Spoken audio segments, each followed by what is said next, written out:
সারা পৃথিবীব্যাপী বর্তমান সময়ে ডুয়েল পাসপোর্টের চাহিদা বেড়ে যাচ্ছে। ডুয়েল পাসপোর্ট বলতে আপনি যে দেশের নাগরিক সে দেশের পাসপোর্ট তো আছেই, সাথে সাথে আরও একটি কান্ট্রির পাসপোর্টের জন্য আপনি আবেদন করতে পারেন। এটা শুধু এমনটা না যে আপনি একটা থার্ড ওয়ার্ল্ড কান্ট্রির সিটিজেন, আপনি শুধুমাত্র আপনারাই এখানে ফার্স্ট ওয়ার্ল্ড কান্ট্রির পাসপোর্ট হোল্ডার হতে চাচ্ছেন। খোদ আমেরিকান সিটিজেন যারা, তারাও কিন্তু ইউরোপের অনেক দেশের পাসপোর্ট হোল্ডার হন, কানাডার পাসপোর্ট হোল্ডার হন, তারাও কিন্তু ডুয়েল পাসপোর্টের সুবিধাগুলো কনজিউম করেন। তো এ কারণেই মূলত কানাডাতে যারা নতুন করে আসতে চান এবং যারা অলরেডি আছেন কোনো না কোনোভাবে, তো তাদের মধ্যেও একটা পাসপোর্ট হোল্ডার হওয়ার জন্য একটা স্বপ্ন থাকে। তো 2009 সালে কানাডা গভর্নমেন্ট একটি রুলস চালু করেছিল, ফার্স্ট জেনারেশন লিমিট। 2025 সালে 15 ডিসেম্বর পর্যন্ত সেই রুলসটি কার্যকরী ছিল। এর ফলে অসংখ্য ব্যক্তিরা কানাডাতে বাই বর্ন সিটিজেন হতে পারতেছিলেন না। সিটিজেন হওয়ার পরে পাসপোর্টের বিষয় আসে। যদিও আমরা একাধিকবার এই বিষয়গুলো নিয়ে কথা বলেছি, আজকে আবার মূলত কানাডাতে সিটিজেনশিপ লাভের জন্য কিছু আনুষঙ্গিক বিষয় নিয়ে কথা বলবো। কানাডা এবং কানাডার বাইরে থেকে যারা শুনছেন আজকের আলোচনা, আবার সবাইকে স্বাগত জানাচ্ছি। তো মূলত আগের যে রুলসটি ছিল সেটার কারণে অনেকেই অ্যাফেক্টেড হয়েছেন, এবং নতুন করে যারা কানাডাতে সিটিজেনশিপ লাভের স্বপ্ন দেখছেন তাদের জন্য কিছু ইনস্ট্রাকশন রয়েছে, তাদেরও কিছু গাইডলাইন ফলো করতে হবে। বিশেষ করে আপনার বেবিটা যদি আউট অফ কানাডাতে জন্মগ্রহণ করে, সেক্ষেত্রে আপনার কিছু ব্যাকগ্রাউন্ডের কন্ডিশন ফিল আউট করতে হবে, আদারওয়াইজ কিন্তু সে বাই বর্ন সিটিজেনশিপ লাভ করতে পারবে না। তো আজকে আনুষঙ্গিক কথা আর বলবো না, যে বিষয়গুলো নিয়ে যে মেসেজগুলো দিতে চাই সেগুলো আমরা ওয়ান বাই ওয়ান কথা বলবো। You are likely to qualify if at least one of your parents or even just one of your grandparents was Canadian at the time of your birth or adoption. If you are eligible, you can apply to the Canadian federal government for proof of citizenship. After having obtained proof of citizenship, you can apply for a Canadian passport. Canadian citizens have the right to enter and reside in Canada, vote in elections, and run for public office. তো কানাডাতে citizenship লাভ করার ক্ষেত্রে এখানে first generation limit যেটা ছিল, যেটা রদ করা হয়েছে। তো আগে যে সমস্যাগুলো ছিল সেগুলো একটু hints Dev.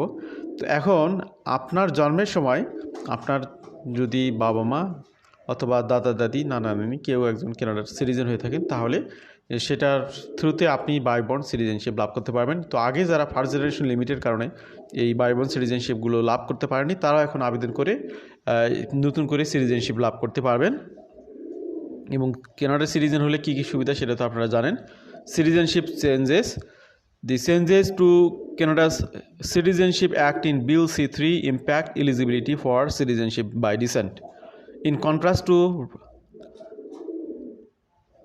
birthright citizenship, which applies to children born within Canada, citizenship by descent confers citizenship to children either by birth or by adoption of a Canadian parent who were born outside Canada.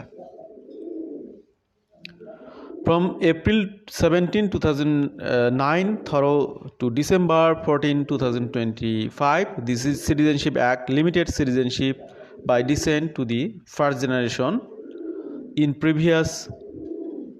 provisions collectively referred to as the first generation limit. Under the first generation limit, children could gain citizenship by descent only if born to a Canadian parent within birthright citizenship or to a Canadian citizen by naturalization. তো এই আগের যে limitation ছিল সেটার ফলে যেটা ঘটতো, যে আপনি যদি বাই বর্ন অর্থাৎ কানাডাতেই জন্মগ্রহণ করেন কানাডিয়ান প্যারেন্টের ঘরে, তাহলে আপনি সিটিজেনশিপ লাভ করবেন। আর একটা হলো প্রোগ্রামের অধীনে যারা স্টেপ বাই স্টেপ পিআর হওয়া থেকে সিটিজেনশিপ ন্যাচারালাইজেশনের মাধ্যমে সিটিজেনশিপ হওয়া সেটা। কিন্তু কেউ যদি কানাডার বাইরে জন্মগ্রহণ করতো তাহলে সবাইকে এখানে সিটিজেনশিপ দেওয়া হতো না, সেই রাইটটা তাদের খর্ব করা হয়েছিল। Children born abroad to a Canadians who are themselves citizens by descent, that is would be second generation Canadian citizen by descent, could not inherit Canadian citizenship and were often described as a lost Canadians. তো এখন এখানে যে বিষয়টা ঘটতো, যে কোনো ব্যক্তি যদি বাই বর্ন সিটিজেনশিপ লাভ করতো কানাডার, এবং তার ঘরে যে সন্তান সেই যদি আউট অফ কানাডাতে জন্মগ্রহণ করতো, তাহলে তাদেরকে বলা হতো লস্ট ক্যানাডিয়ানস, অর্থাৎ তাদেরকে সিটিজেনশিপ দেওয়া হতো না। Upon coming into force on December 15, 2025, Bill C-3 conferred citizenship to all lost Canadians formerly affected by the first generation limit who had been born prior to that date. তো 15ই ডিসেম্বরের আগ পর্যন্ত 2009 থেকে এই সময়ের মধ্যে যারা জন্মগ্রহণ করেছে, বলা চলে যে এটা সময়ের দিক থেকে যদি কাউন্ট করা হয় তাহলে 16 বছরের মতোই হবে।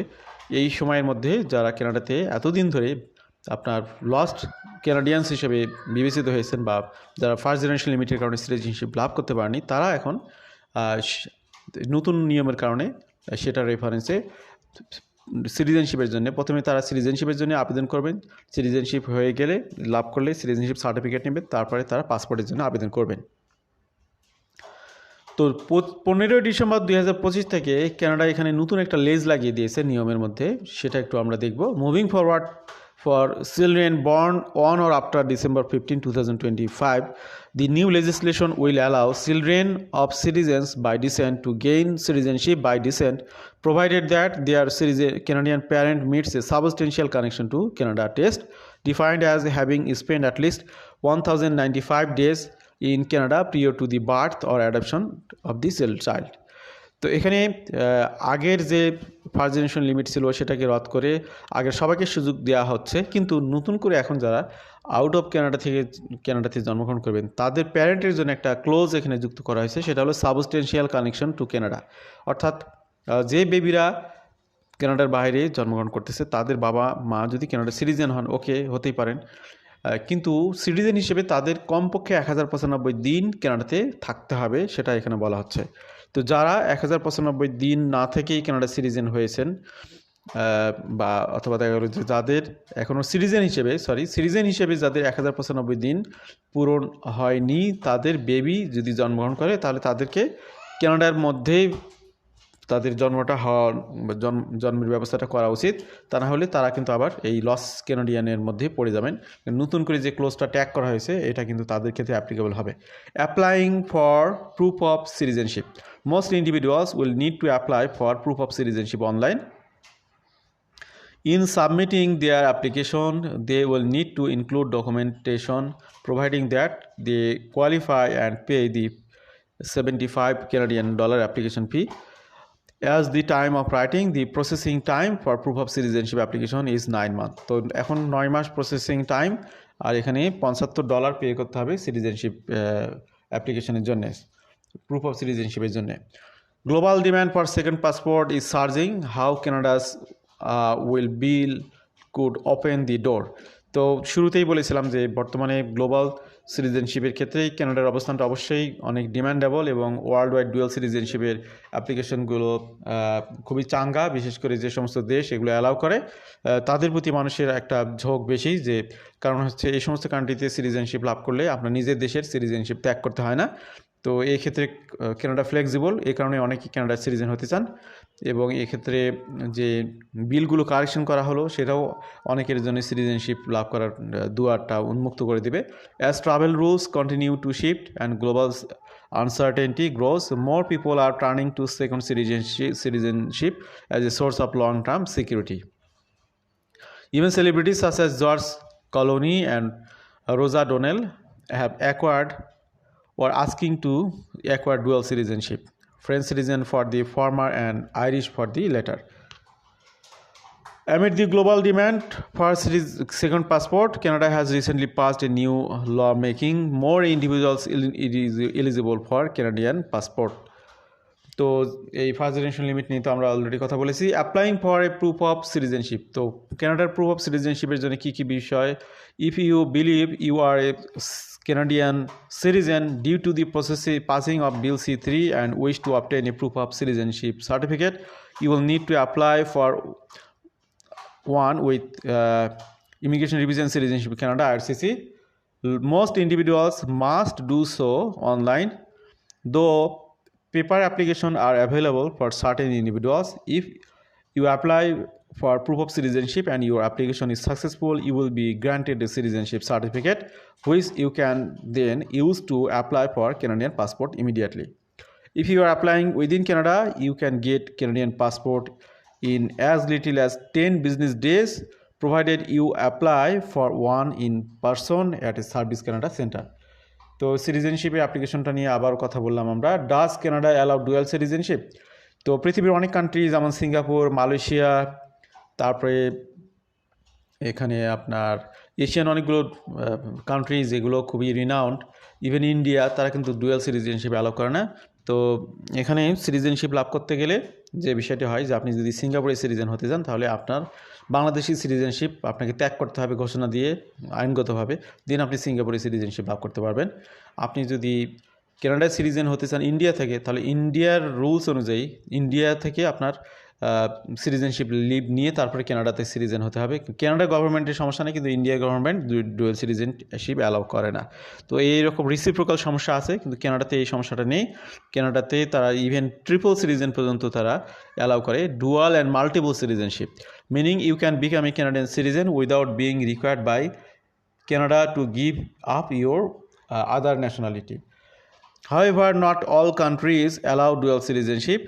আমার অভিজ্ঞতা আছে, আমাদের এক ক্লায়েন্ট তিনি বাংলাদেশি সিটিজেন, পরবর্তী সময়ে তিনি এখানে ক্যারিবিয়ান কান্ট্রিগুলোর মধ্যে থেকে এখানে দেখে সেন্ট কিটস অ্যান্ড নেভিসের পাসপোর্ট হোল্ডার, সেই সাথে তিনি কানাডার জন্যও পিআর অ্যাপ্লাই করেছেন, অন প্রসেসে রয়েছে।